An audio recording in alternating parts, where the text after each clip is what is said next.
Bonjour à tous les amis et bienvenue pour cette première vidéo sur le remontage final du DR350 qu'on restaure sur la chaîne. On approche du but. Aujourd'hui l'objectif est de remettre la moto sur ses roues et de remettre le moteur dans le cadre, principalement. Il n'y a pas d'ordre particulier dans ce remontage, on a fait en fonction des pièces qu'on avait sous la main. Donc c'est parti. Donc, on commence par remettre le T de fourche inférieur. Et on va régler le jeu, tant qu'on y est, avec l'écrou de réglage, comme vous pouvez le voir juste ici. Donc le but est de ne pas avoir de jeu vertical, et de pouvoir toujours faire pivoter le T librement, sans point dur. Donc là c'est le cas, et on devra vraisemblablement refaire un réglage au bout de 500 bornes, je pense, avec la moto sur ses roues. Quand les nouveaux roulements se seront tassés un peu.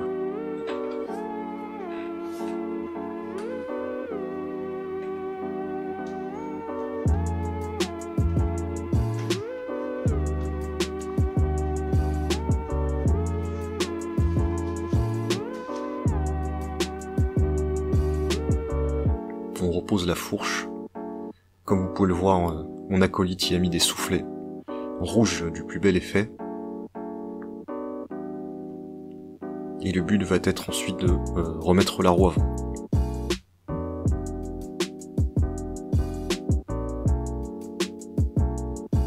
Avec le recul, il aurait été plus simple de d'abord commencer par le bras oscillant à l'arrière et la roue arrière, ensuite l'avant et ensuite le moteur. Mais bon, on y est quand même arrivé.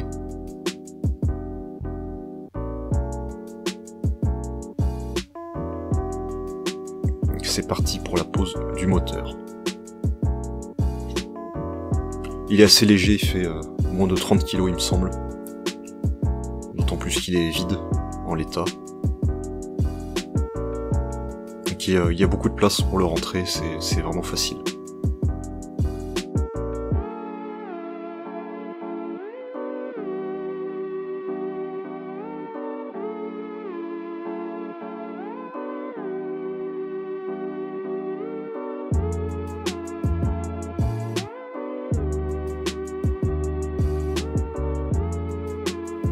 L'avantage d'avoir la moto par terre et que le cadre ne bouge pas pendant qu'on place le moteur, ce qui est assez pratique. Mais bon, on y arrive quand même avec la moto sur la béquille. Donc, pendant que mon acolyte positionne le moteur, je vais remettre quelques axes pour qu'il tienne en place.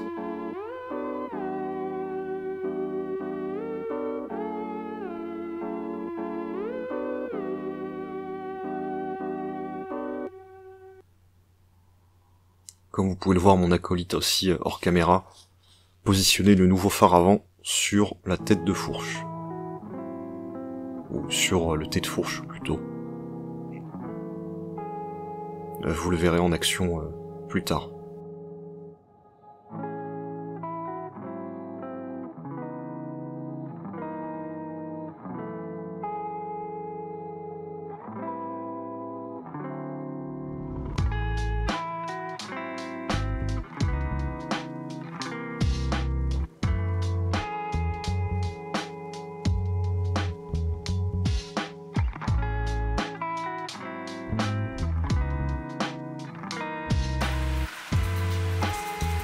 Tous ces axes seront serrés au couple, plus tard dans la vidéo, évidemment.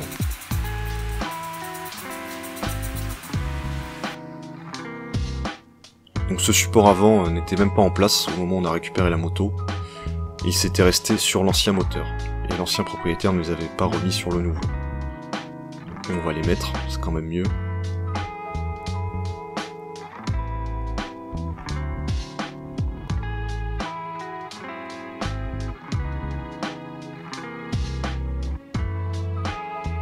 Et voilà le résultat. Le contraste noir et gris est très sympa, je trouve. Et c'est un peu le thème de la moto. Une partie des axes sont remontés au frein filet. Je vous ai mis quelques photos ici du manuel d'atelier. Et c'est parti pour les serrages au couple.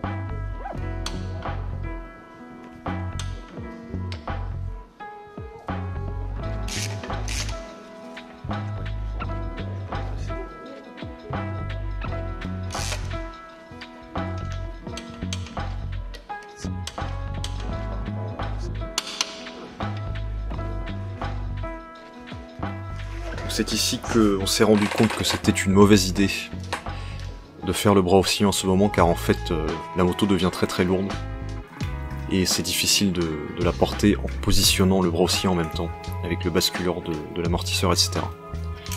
Bref. Et ici, sur la vidéo, l'amortisseur est à l'envers, car la durite pointe vers l'arrière alors qu'elle devrait pointer vers l'avant. Donc ce sera corrigé un peu plus tard, vous en faites pas.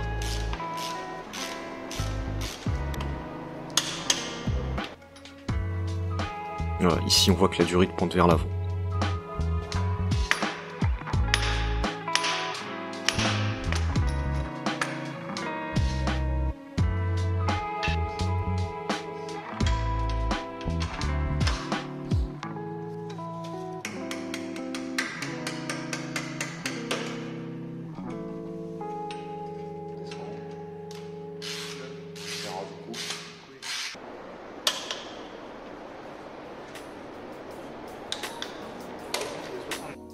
On remonte temporairement la béquille car on attend un écrou qui va de l'autre côté de cet axe.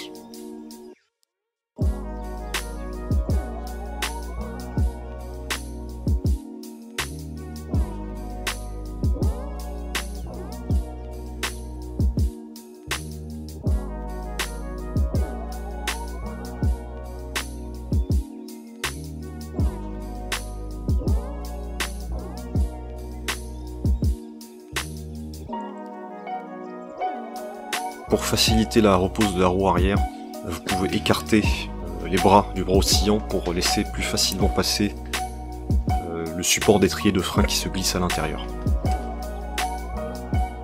Au lieu d'essayer de forcer et de galérer à le placer, le plus simple est d'écarter les deux bras. C'est de l'aluminium donc ça vient assez facilement, il ne faut pas beaucoup l'écarter pour que ça passe.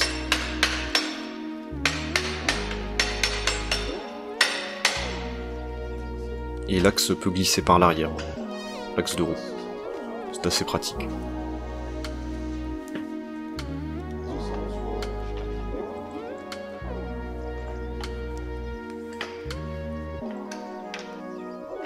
Voilà, comme ça.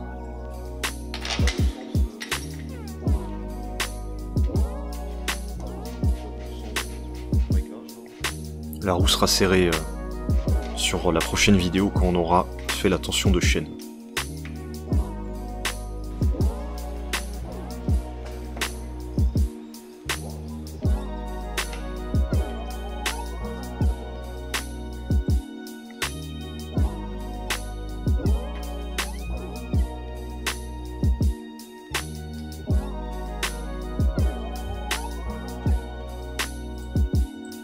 Petit aperçu.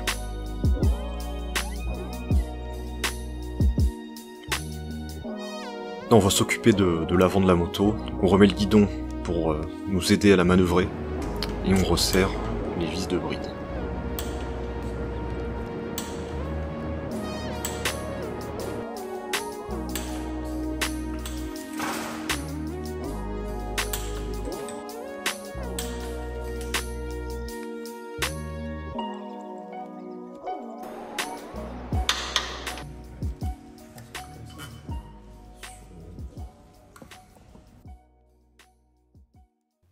Donc, comme je vous l'ai dit, on remonte certaines pièces un peu dans le désordre en fonction de ce qu'on a sous la main. Donc là on remet des clignotants, les commodos, en prévision du remontage du faisceau électrique lors de la prochaine vidéo.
va avoir un problème car les filets de la vis avant sont détruits en partie et donc on ne peut plus visser cette vis. Donc on attend de trouver une vis plus longue pour essayer de se raccrocher sur le bout des filets. On verra bien ce qu'on fait, si ça marche. Voilà, ça visse sans fin, malheureusement. Mais de ce côté, pas de problème. Les vis ont été remplacées par des vis à empreinte excave, car on n'avait pas les vis d'origine.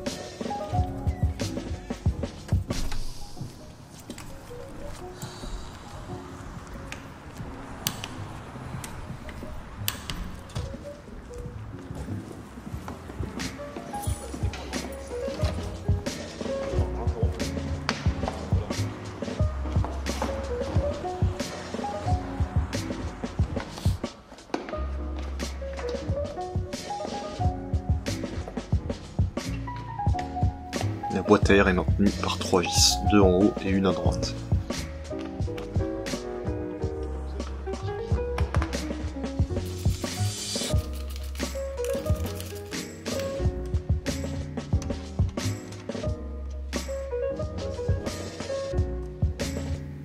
Ici on positionne la canalisation d'huile sur laquelle on a mis des joints neufs et des joints en cuivre neufs aussi. En plus des joints en caoutchouc neuf.